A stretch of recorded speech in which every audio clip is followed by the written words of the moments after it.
Hello viewers, welcome to the Dime Investor channel with the weekly update. I started from the last week. Every week I bring the information what happened to the market and what we can see the next week from this week.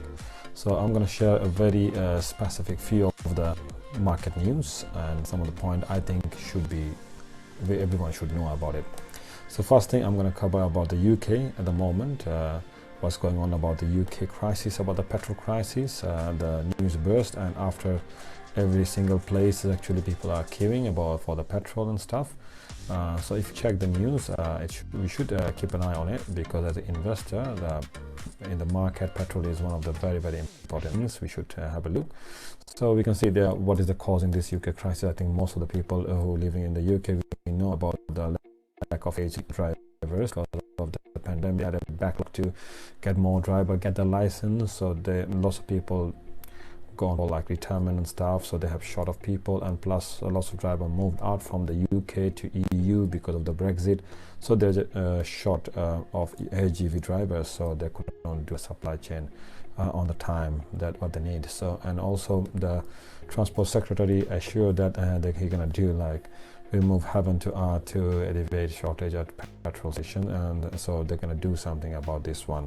So I jump into the from here to the US market at the moment. Okay, so what I'm gonna do here, sharing a video, some of the US market chart here and what's going on in the US market. Actually this is the graph. Actually last 1 year US market printed their money supply increased. The position is like double here. You can see the increase the money supply double here. So what's going on? Actually they're printing the money, funding the economy, so the valuation of the market and everything gonna stay better. So and so they're pumping lots of money, they buying the bonds and treasury, so they try to balance the economy because of the pandemic. So the news come out at the moment from the Powell that tapering gonna maybe starting in this year, 4th of November. This date need to be quoted because it is important information. We can see the market volatility after this time, these dates, and there will be no increasing rate very soon, but it's gonna be so the tapering, if they start slowing down the tapering like from November 4th, slowly they're reducing the pumping the money in the market, and they're gonna stop this one in the middle of next year. We're thinking like about the second quarter of the next year, second half quarter of the next year. So and after this one they're slowly gonna increase their interest rate, and we're gonna thinking about like 3% interest in 1 year. That's their plan to do something like this. Okay, so we need to think about the information that's gonna come out in this future, which has been published now, that October 8th jobs reports gonna come out in US market, and CPI figure also coming out as well in 13th of October. This date you're gonna see because depends upon this date actually the market volatility, we're gonna see what's going on in the market. So if we go for the information what the government said, US government said about, actually they start increasing the interest rate after they stopped doing the tapering. And also Powell also said when journalists asked him actually what's going on, so they're gonna raise the rate now and doing the tapering as well together. So he said no, actually they're gonna slow down the tapering first, so pumping the money in the market, then afterward when they stop doing the tapering next quarter of the year.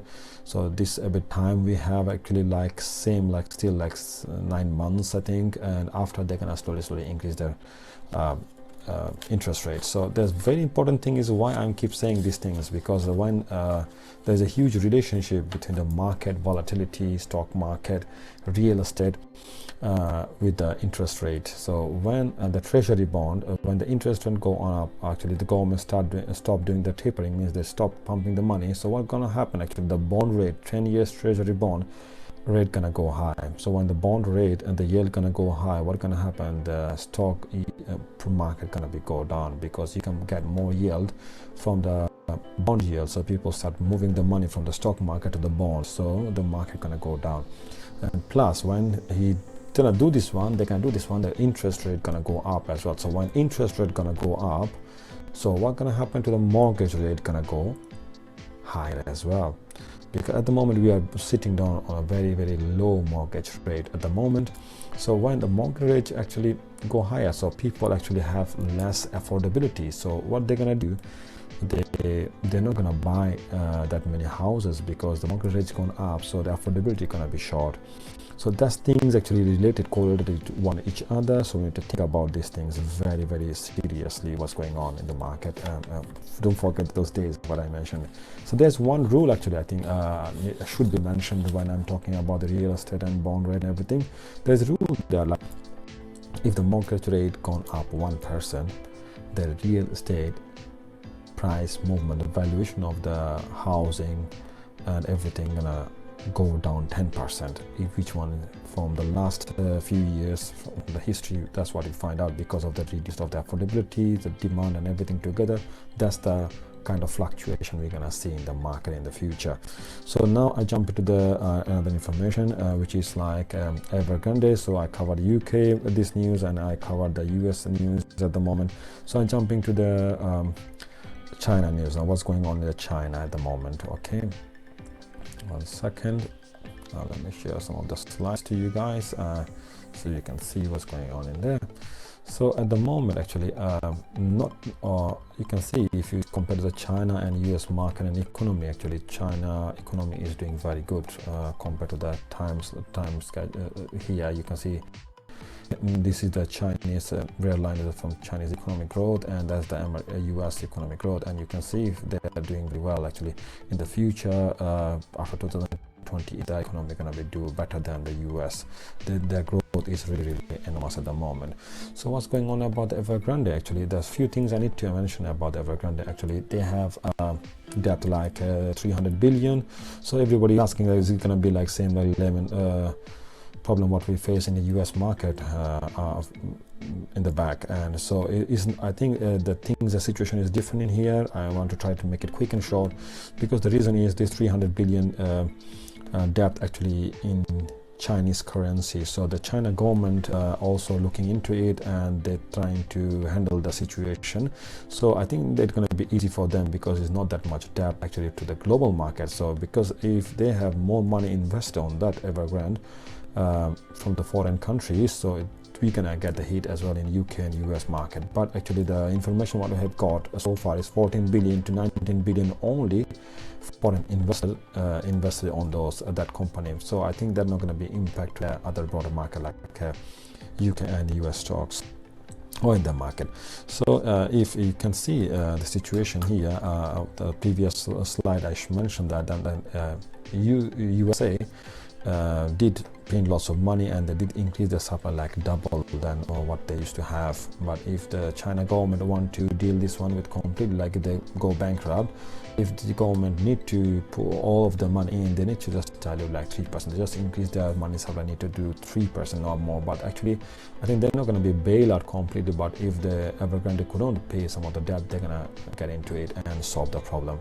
So I think that's the situation at the moment. It's not too worry about, nothing so crazy. Some good news also coming out from the China. Actually I like Warren Buffett one quote, if it doesn't matter if it's a white cat or black cat, if the cat catch mouse, if it do the job, so that will do. Actually China is growing, and they're also focusing on the growth. So you can see in this news that China's president wants to open new stock exchange for small medium-sized firm to small investors, to give them opportunity to grow and thrive in the market. So it is in the Bloomberg as well. They didn't mention any date when they're gonna really do this one, but it's gonna coming. So actually they are doing more good for the business, so they want to get more money coming into their market, so they're not gonna kill their market. And if I go to the other information about like what the people are thinking, and you can see this especially the most of investors thinking and confused about the Chinese situation, what's going on. What they're doing actually, they're taking out the money from the big companies and redistributing it from the rich to the bottom level of the country, and to the founding those base, making more better the middle class people, so they can do more better and thrive as well, and have the equal opportunity to thrive in their economy. So I think that's a good steps what they're doing, and there's lots of things actually I can talk about. I don't want to make it more long. I will finish in this what Ray Dalio is the most bullish investor on China. He's saying like, okay, I see it, American and China system like market both have opportunity and risk. We all know this one, likely compared to they're competing each other. So if you have a portfolio stock market investment, it's always good to like diversify your portfolio. So if you keep some US stock and Chinese stock and other stock, and if you diversify, there's a very good opportunity there. So I will say this one, and I will wrap up the video in the last one quick news about one stock I'm looking at the moment for last few actually months. I think I didn't miss the boat yet, but I'm still looking because the price is a bit higher. It's affirmed as a company. Actually the price gone up in just one couple of months. You can see here nearly 115%. So when it was here, I was thinking about this one. No, I'm not gonna buy. When it's go down, I was thinking maybe go below 50 and jump into that, but it didn't go below 50 and it gone up shoot high because farm already confirmed that they made the deal with they already have a deal with Peloton, like buy now pay later. They signed a deal with, they confirmed a deal with Amazon. They also confirmed a deal with Walmart. So if you buy anything from Walmart and Amazon, you can buy the product and pay later scheme is going with Amazon. So they're gonna share, Amazon and Walmart gonna share their revenue with a firm. So if I'm gonna do definitely better in this future, so I'm keep an eye on this one. I want to give you guys a shout as well. That's what happened in the last week. The FM price gone up really high. There's a huge movement and it's not too far, just in a few months, less than a month, but this month actually lots more new information come out about that firm. They're doing very good. I will say to you guys that okay, if you like to invest in some of the good stock which is like a firm, I think you can have a look. Though price is a bit higher now, just wait, maybe nibble in, and maybe if you feel comfortable from your circumstances you can buy it. But anything I'm sharing here is any financial advice. Don't jump into any stock, anything what I'm talking about. I'm just sharing my journey and my thoughts about the stock market. I wrap the video here for this week. See you with a new video. What's going to market in the next video. Thank you very much for being with me. Don't forget to subscribe. Thank you. Bye.